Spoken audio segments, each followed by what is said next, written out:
جس طرح مرد سے کوئی گناہ نہیں ہوتا، اسی طرح سالک سے بھی کوئی گناہ صادر نہ ہونا چاہیے۔ جس طرح مرد سے کسی کو دکھ نہیں پہنچتا، سالک سے بھی کسی کو دکھ نہ پہنچے۔ جس طرح مرنے کے بعد انسان کی خواہشات منقطع ہو جاتی ہیں، اسی طرح سالک سے بھی خواہشات منقطع ہو جانی چاہیے۔ جس طرح مرد کا معاملہ صرف اللہ تعالیٰ سے ہوتا ہے بہینہ، اسی طرح سالک کا معاملہ بھی صرف رب سبحانہ تعالیٰ سے ہونا چاہیے۔ کاملین کی نظروں میں موت قبل ان تموت کی معنی کچھ اور ہے، اور وہ یہ ہے کہ انسان کے اندر کے اخلاق کے سوا باقی اخلاق معدوم ہو جائیں، اور سالک اللہ تعالیٰ کے رنگ میں رنگ جائے۔ جس طرح اللہ تعالیٰ بے رنگ ہے، اسی طرح انسان کو بھی بے رنگ ہو جانا چاہیے۔ تو خلف بالاخلاق اللہ، خدائی اخلاق پیدا کرو سے موت اختیاری حاصل ہوتی ہے۔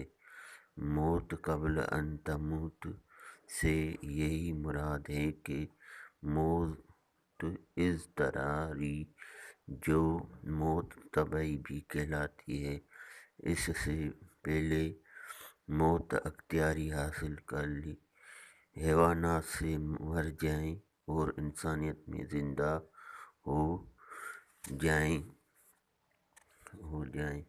پھر انسانیت سے مر جائیں اور روحانیت میں زندہ ہو جائیں، پھر روحانیت میں مر جائیں اور خدائی کے عالم میں زندہ ہو جائیں، اسی طرح منزل مقصود تک پہنچ جائیں۔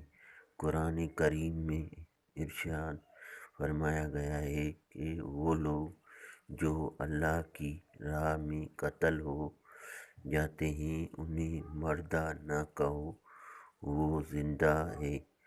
اس کا اطلاق ان اشخاص پر بھی ہوتا ہے جو ما سوا کی یاد سے مر جاتے ہیں اور اللہ تعالیٰ میں فنا ہو جاتے ہیں، جس کے بعد انہیں ابدی زندگی حاصل ہوتی ہے۔ اصطلاح فقراء میں موت کی 4 اقسام ہوتی ہیں، جسے معلوم کرنے کے بعد آپ پر لازم ہے کہ ان پر عمل کریں۔ اگر آپ کہیں تو بیان کر دوں، ورنہ خاموش رہوں۔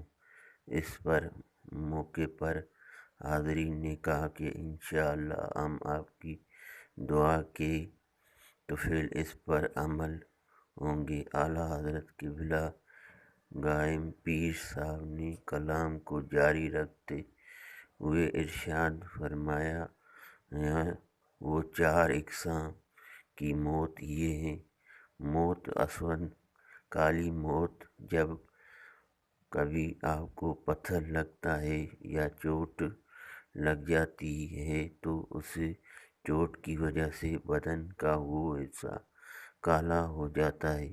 جب لوگ آپ سے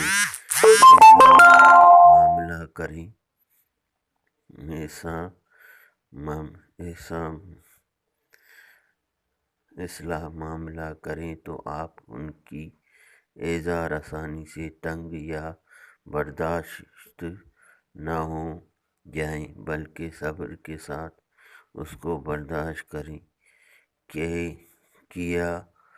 کیا آپ کو معلوم نہیں کہ رسول کریم صلی اللہ علیہ وسلم کو کافر کس طرح پتھر مارتے اور ستاتے؟ آپ نے کس طرح ان کی ایذا رسانی کو برداشت کیا؟ زردود افود گیر، اس لیے آپ کو بھی راہ سلوک میں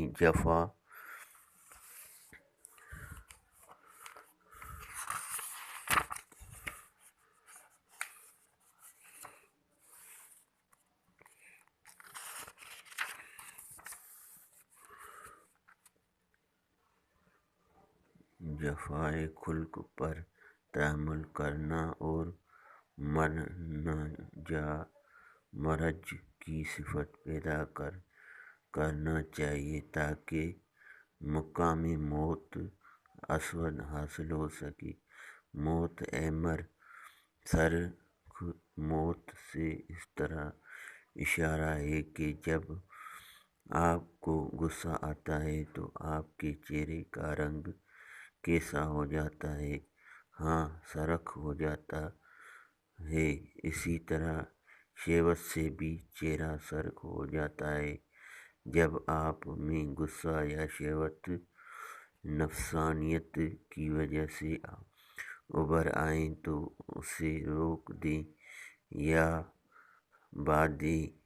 یاد میوادی آپ اسے بالکل ختم تو نہیں کر سکتے اور نہ ہی ختم کرنا چاہیے، بلکہ غصے کو پی لے جانا اور شہوت کو دبا دینا چاہیے، یعنی خواہشات اور سوائے نفس کے ساتھ مقابلہ و مجاہدہ کرنا چاہیے تاکہ نفس امارہ بدل کر لوامہ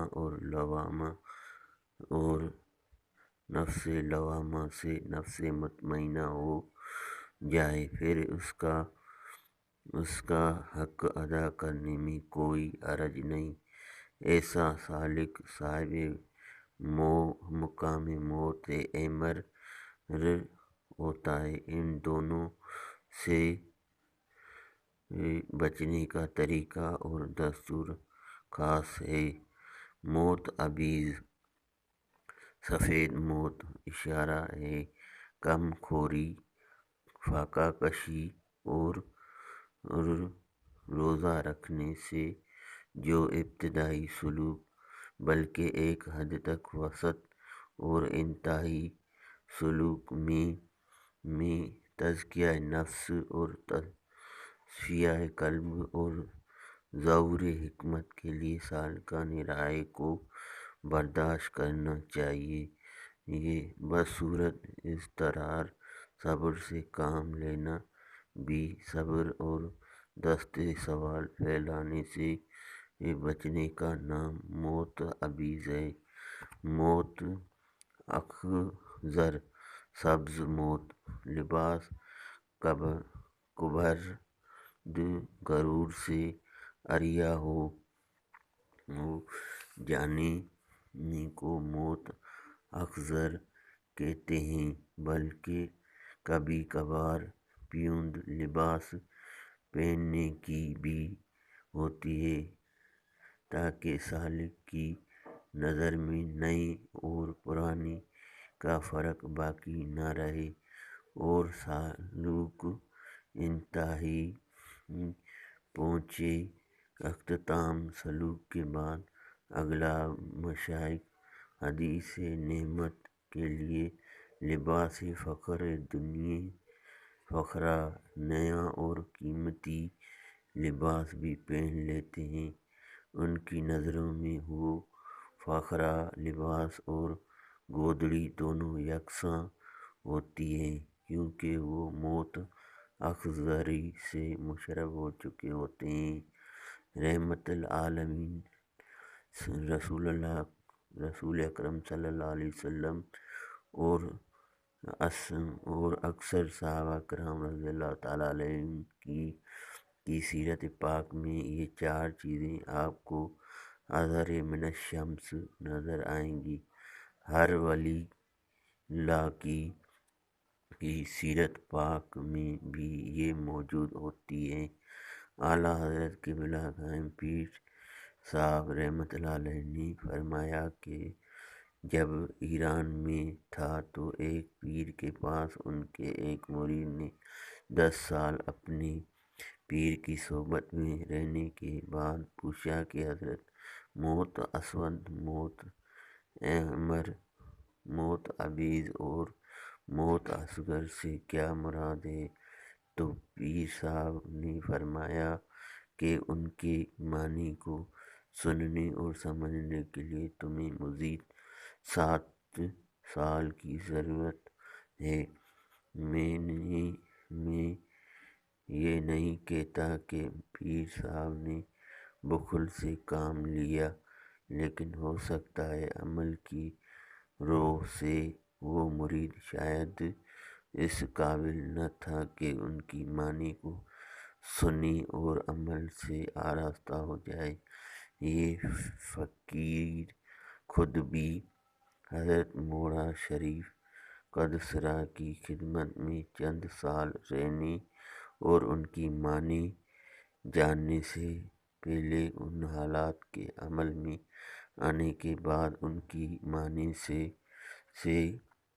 واقف ہونے کا شرف حاصل کر سکا تھا، اور ان کی یہ کیفیت جو بیان ہوئی معلوم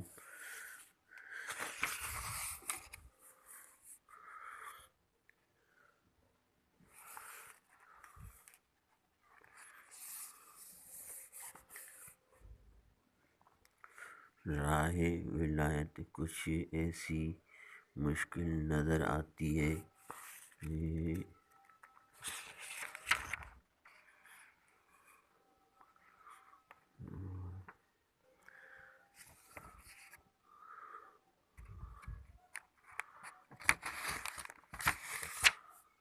معلوم ہو سکتی ہے۔ راہ ولایت کچھ ایسی مشکل نظر آتی ہے کہ ہر ایک اس راہ میں نہیں آتا اور نہ ہی آنا پسند کرتا ہے، لیکن جو آ جاتا ہے اس میں اہلیتیں بھی خود بخود پیدا ہو جاتی ہیں جو اسے منزل مقصود تک پہنچا دیتی ہیں۔ حضرت ابراہیم ادھم رحمۃ اللہ علیہ نے ایک فقیر کو مکہ معظمہ میں دیکھا کہ اپنے فقیر سے نالاں تھا۔ حضرت نے ان سے فرمایا، معلوم ہوتا ہے کہ فقیری تمہیں سستی مل گئی ہے۔ اس نے کہا، کیا فقیری کی بھی کوئی قیمت ہوتی ہے؟ حضرت نے فرمایا، ہاں، میں نے اس بلخ کی بادشاہت دیکھ کر خریدا ہے، اس لیے فقر مجھے بہت عزیز ہے۔ فقر اللہ تعالیٰ کا خاص فضل ہے، جسے چاہتا ہے عطا فرماتا ہے اور جسے چاہتا ہے اسے پہلے طلب عطا فرما کر پھر اسے راہ پر لاتا ہے۔ اس راہ میں آنے کے لیے اگر آپ کو بھی چنا گیا اور طلب دل میں ڈال دی گئی تو اللہ تعالیٰ کا شکر ادا کریں تاکہ آپ کو مزید ترقی عطا فرمائے۔ یہ قرآن کریم کی ہدایت ہے کہ اگر تم نے عطائے خداوندی پر شکر ادا کیا تو نعمت بڑھا دی جائے گی۔ لوگ اس راہ میں آنے سے ڈرتے ہیں، سمجھتے ہیں کہ نامعلوم ہمارا کیا انجام ہوگا۔ کاش کہ وہ جانتے۔ مقام محمود غزنوی ایک مرتبہ فتح ہندوستان کے بعد ایک ہندو بچے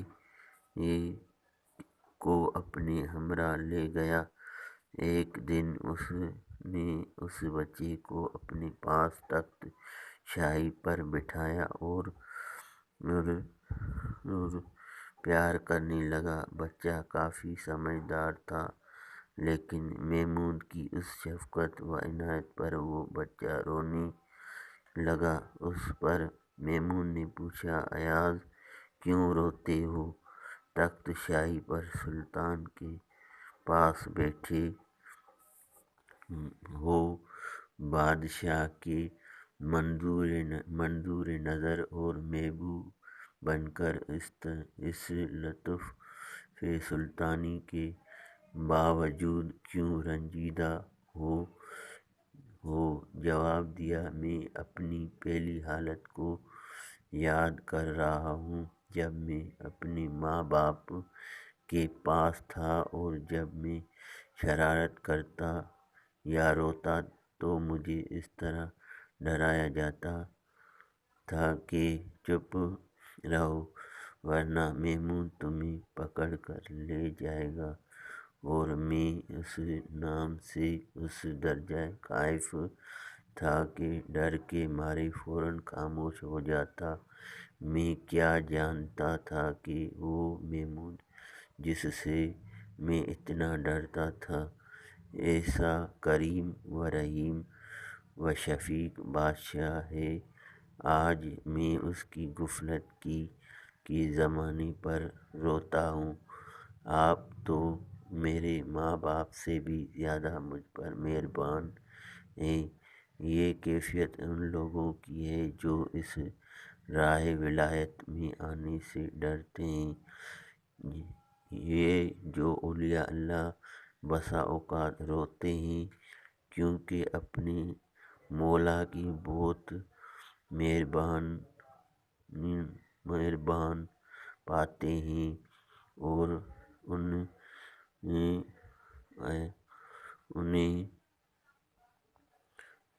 انہیں ایام کو یاد کرتے ہیں جب ذرا یا غفلت کی وجہ سے اس راہ سے گریزاں تھے۔ یہی افسوس ان بزرگوں کو بھی ہوتا ہے جو لوگ بیشت میں جائیں گے اور دنیا میں کچھ ایام میں غفلت سے گزارے ہوں گے، اور اپنی غفلت کے اوقات کو یاد کر کے افسوس کریں گے۔ اس کے علاوہ باقی اور کوئی خزن ان محبوبان مولا کریم کو وہاں نہیں ہوگا۔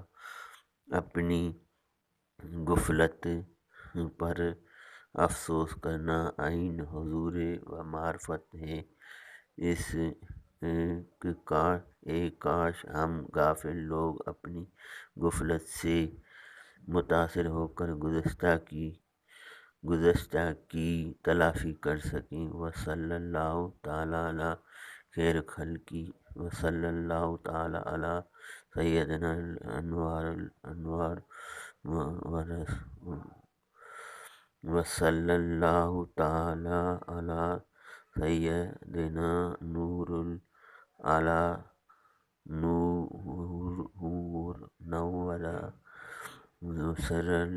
سرا و سید الابرار، وصلی اللہ علیہ وآلہ وبارک وسلم۔